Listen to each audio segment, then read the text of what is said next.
उत्तर प्रदेश में एक बार फिर नफरत अंगेज सियासत ने इंसानियत को शर्मिंदा कर दिया जब भूपेंद्र तोमर उर्फ पिंकी चौधरी की एक वीडियो सोशल मीडिया पर वायरल हुई, जिसमें वो खाना तकसीम करने की कतार में खड़े एक गरीब शख्स के हाथ से खाने की प्लेट छीनते हुए नफरत भरा ऐलान करता दिखाई दिया। वीडियो में वो चीखते हुए कहता है कि हम मुल्लाओं को खाना नहीं देंगे, चाहे किसी को बुरा लगे, यहां सिर्फ हिंदू आए, कोई मुसलमान ना आए।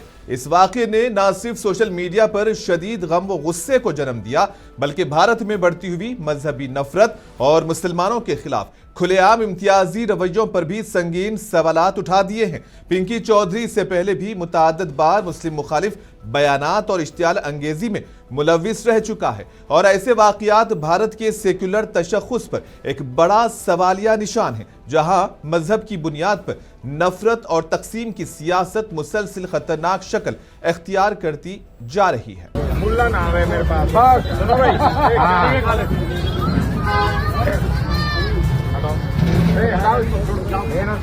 मुल्ला नाम है। हाँ भाई, किसी को अच्छा लगे अच्छा, कोई मुसलमान हमारा खाना ना खाए, सीधी बात है। बस चलो, हिंदू आए देंगे, कुछ भी ले ले, हमारे जान के तो भैया हम भी बना रहे, 2 मिनट पीछे हो जाओ भैया। आ जाओ, बोल रहा है जरूरत पड़ेगी। हाँ बेट, सही है ना। हिंदू आए, मुल्ला ना आए।